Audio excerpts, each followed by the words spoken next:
আল্লাহ রাসূল সাল্লাল্লাহু আলাইহি ওয়াসাল্লাম আয়াতুল কুরসি পড়ে ফু দিতেন নিজের গায়ে। সূরা ইখলাস, সূরা ফালাক, সূরা নাস তিন কুল পড়ে ফু দিতেন। সূরা ফাতিহা পড়ে ফু দিতেন। এগুলো পড়ে হাত দুটো মিলাবেন, হাতে ফু দিয়ে মাথা থেকে পা পর্যন্ত মাসে করবেন। It's a protection from your Lord. জিন ভূতের আসর, ব্ল্যাক ম্যাজিক, জাদু টোনা, বান মারা, জাদু ঝাড়ু যাই হোক, তো এগুলো কিন্তু মারে, বান মারে, জাদু টোনা করে, ব্ল্যাক ম্যাজিক করে। এগুলো থেকে আমাদের সোনামণিদেরকে আমরা প্রোটেকশন করাবো কিভাবে? ওদেরকে শিখাই দিব। সূরা ফাতিহা পড়ে, আয়াতুল কুরসি পড়ে, তিন কুল পড়ে তুমি হাতের মধ্যে ফু দিবা। ফু দিয়ে মাথা থেকে পা পর্যন্ত তুমি নিজেই মাসেহ করবা। তোমাকে প্রোটেকশন দিবে কে? আল্লাহ রাসূল সাল্লাল্লাহু আলাইহি ওয়াসাল্লাম বলেছেন, মান ক্বারাআ আয়াতাল কুরসি দুবুরা কুল্লি সালাতিন মাকতুবাতিন লাম ইয়ামনা'হু মিন দুখুলিল জান্নাতি ইল্লাল মাউত। প্রত্যেক ফরজ সালাতের পরে যে ব্যক্তি আয়াতুল কুরসি তেলাওয়াত করবে, তার জান্নাতে যাওয়ার ক্ষেত্রে আর কোনো ব্লক বা বাধা নাই, একটা জিনিস ছাড়া, সেটা হচ্ছে মরণ, মৃত্যু। লোকটা মরে না তাই জান্নাতে যায় না, মরলেই জান্নাতি। এজন্য আজকে থেকে সূরা ফাতিহা বেশি বেশি পড়বেন তো। সাইয়েদনা আবু সাঈদ আল খুদরি রাদিয়াল্লাহু তাআলা আনহু বর্ণনা করেন, আমরা একবার মরুভূমিতে সফর করছিলাম। হঠাৎ দেখলাম মানুষের জটলা ডিঙ্গিয়ে ভেতরে যেয়ে দেখি এক লোক শুয়ে আছে, আর অন্য লোকেরা মন্ত্র পড়ে ফু দিচ্ছে। উল্টা পাল্টা মন্ত্র পড়ে ফু দেয় না? সুমন্তর সু, কালিকুত্তার গু। আমরা ছোটবেলায় শুনতাম বাচ্চারা এরকম সুমন্তর সুমন্তর সুমন্তর সু, কালিকুত্তার। তো এগুলো পড়ে ওরা মন্ত্র পড়তো। তো উনি যে দেখলেন কি কি মন্ত্র পড়ে এই লোককে ফু দিচ্ছে, উনি বললেন কি হয়েছে? সবাই বলল, আমাদের নেতা সাইয়্যিদুল হাই, হাইমানি গোত্র, এই গোত্রের নেতা সাপ কামড় দিয়েছে, বিষে এমন নীলাভ হয়েছে দেহ, মনে হয় মারা যাবে। কি করা যাবে? তোমরা কি কোনো রুকিয়া ঝাড়ফুঁক জানো? উনি বললেন জানি। তাহলে আসো একটু ঝাড়ফুঁক করো। উনি বলল শর্ত আছে, আমাদেরকে ছাগল দিতে হবে, এক পাল ছাগল। আরেক বর্ণনায় এসেছে 30টারও অধিক ছাগল। সবাই বলল, আমাদের নেতা, এর যদি কিছু হয়ে যায় আমরা নেতৃত্ব শূন্য হয়ে যাব, ছাগল লাগুক আর ওট লাগুক, তুমি আসো। বাড়ি বাড়ি যে ছাগল এনে, ছাগল রেডি।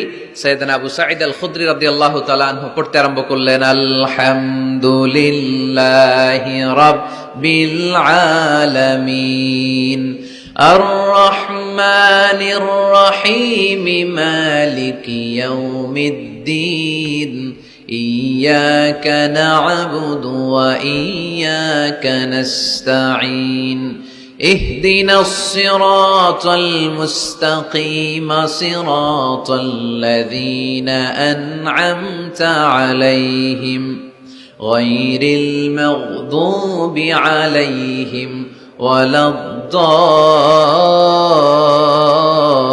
الضالين। পড়েন আমিন। উনি এটা পড়ে ফু দিলেন। ফু দিতে দেরি, মুহূর্তের মধ্যে সোয়া লোকটা বসে গিয়েছে। আবার ফু দিছে, এবার দাঁড়ায় গেছে। আরেকবার ফু দিছে, হাঁটতে শুরু করছে, একেবারে সুস্থ। সবাই তো অবাক, টাসকি খেয়ে গেছে। আবু সাঈদ আল খুদরি রাদিয়াল্লাহু আনহু বলে, টাসকি পরে খাও, আগে ছাগল দাও। কারণ ছাগল দেওয়ার কন্ডিশন ছিল না, ওরা ছাগল নিয়ে আসছে। সাইয়েদনা আবু সাঈদ আল খুদরি রাদিয়াল্লাহু তাআলা আনহু আনন্দে এবার ছাগল নিয়ে সাহাবাদেরকে নিয়ে রওনা। পথিমধ্যে লেগেছে প্রচন্ড ক্ষুধা, তখন তারা কয়েকটা ছাগল জবাই করে খেয়েছে। খাওয়ার পরে পেট যখন ঠান্ডা, তখন ব্রেইন সচল। উনি চিন্তা করতে আরম্ভ করলেন, হায় রে, কোরআন দিয়া ঝাড়ফুঁক করে যে ছাগল নিয়ে আসলাম, ওটা যে খাইলাম, এই ছাগল নেওয়া জায়েজ হয়েছে কিনা এই মাসালা তো নবীরে জিজ্ঞেস করি নাই। কিন্তু ছাগল তো অলরেডি পেটে যায় হজম, কি করা? মদিনাতে যে জিজ্ঞেস করবো। মদিনায় যেই আল্লাহ রাসূল সাল্লাল্লাহু আলাইহি ওয়াসাল্লামের দরবারে যে জিজ্ঞেস করলেন, ইয়া রাসূলুল্লাহ, এমন এমন ঘটনা, ঝাড়ফুঁক করে আমরা ছাগল এনেছি, এটা কি জায়েজ হয়েছে? আল্লাহ রাসূল সাল্লাল্লাহু আলাইহি ওয়াসাল্লাম বলে, জায়েজ হয়েছে মানে? অবশ্যই জায়েজ হয়েছে। কোরআনের দাম বাড়ায় দিয়ে আসছো মিয়া, ছাগল কিছু থাকলে আমার ঘরেও পাঠায়। সুবহানাল্লাহ পড়তে পারলেন না? ওয়ালাকাদ আতাইনাকা, বুখারীর হাদিস, ওয়ালাকাদ আতাইনাকা সাবআম মিনাল মাসানি ওয়াল কুরআনাল আযীম। নবী হে, নিত্য পাঠনীয় সপ্তবাক্য দিয়েছি, যেই দোয়া পড়ে ফু দিতে দেরি, অসুস্থ ব্যক্তি সুস্থ হতে দেরি হয়। এজন্য আল্লাহ ইরশাদ করেন, অনুনাজ্জিলু মিনাল কুরআনি মা হুয়া শিফাউন ওয়া রাহমাতুল লিল মুমিনিন ওয়া লা ইয়াজিদুয যালিমিনা ইল্লা খাসারা। এই কোরআনকে আমি শিফা হিসেবে নাজিল করলাম, এই কোরআনকে আমি রহমত হিসেবে নাজিল করলাম, এই কোরআনকে আমি তোমাদের জন্য হেদায়েত হিসেবে নাজিল করলাম। তোমাদের কোরআন রহমত এনে দিবে, বরকত এনে দিবে, শিফা এনে দিবে, কিন্তু জালেমদেরকে কিছু এনে দিবে না। ঠিক কি না? ওয়ালা ইয়াজিদিল যালিমিনা ইল্লা খাসারা। জালিমদের অকল্যাণ করবে, জালিমদের কল্যাণ নাই এই কোরআনে। জালিম যদি হেদায়েতের নিয়তে কোরআন পড়ে তাহলে কল্যাণ পাবে, তা না হলে কল্যাণ পাবে না। তো এখন থেকে আমরা যদি অসুস্থ হয়ে যাই, যেই সূরাটা পড়ে আমরা ঝাড়ফুঁক করব, সূরাটার নাম আরো জোরে বলেন, ফাতিহা। আসলে প্রতিদিন এই সূরাটা পড়ি, এই সূরাটার তাৎপর্য কি, মর্মবাণী কি আমাদের জানার দরকার আছে না? কিন্তু আমরা অনেকেই জানি না। জানি আরব বিশ্বে দেখবেন ওনারা যখন তারাবির সালাত পড়ে, আযাবের আয়াত আসলে কাঁদে, জান্নাতের আয়াত আসলে দরাজ গলায় তেলাওয়াত করে। আপনারা কি করেন? আমরা করি না। কারণ ওনারা কি পড়ছেন সেটা তাৎপর্য আর মর্মবাণী ওনারা অনুভব করছেন। গত বছর আমি হজে শায়েখ আব্দুর রহমান সুদাইসির পেছনে নামাজ পড়লাম। উনি যখন সূরা কুরাইশ তেলাওয়াত করছেন, ফালিয়াবুদু রাব্ব হাযাল বাইত, এটা বলে তিনি কেঁদে দিলেন।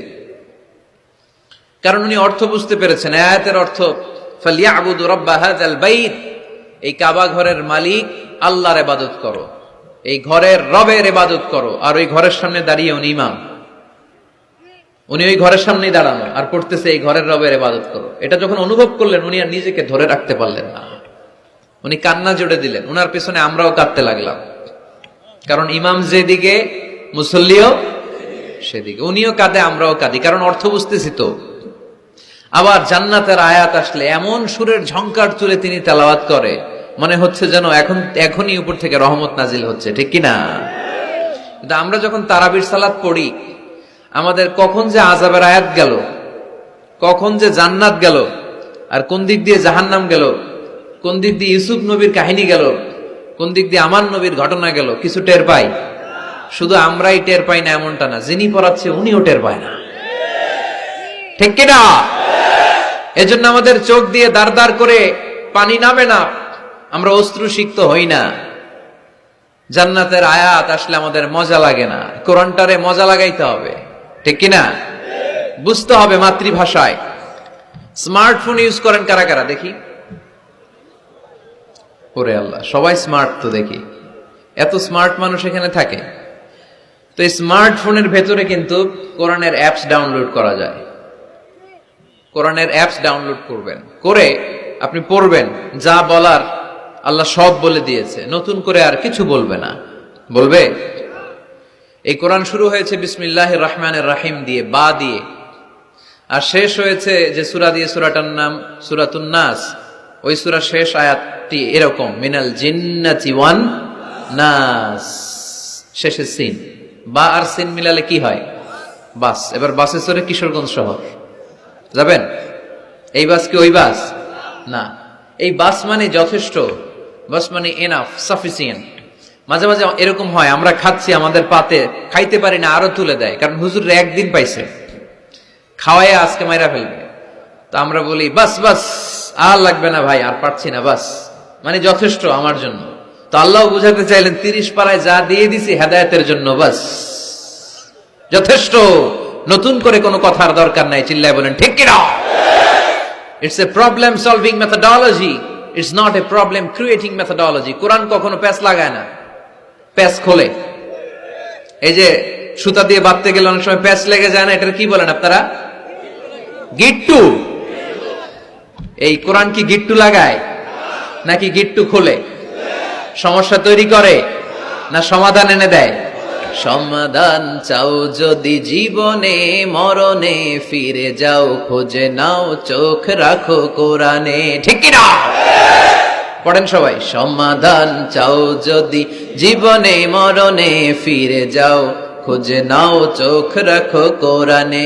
If you want the solution this দুনিয়া এন্ড আখিরা, go back, have a look to the holy কোরআনে। তাই না? সমাধান যদি চাই, চোখ রাখতে হবে কোথায়? নাকি এটিএন বাংলার পর্দায়? আসিতেছে আগামী শুক্রবার ওই পর্দায়, রঙিন পর্দায়, রূপালী পর্দায়, যেই বইয়ের দিকে চোখ রাখতে হবে বইটার নাম কোরআন। কোরআন, প্রিফেস অফ দ্য বুক।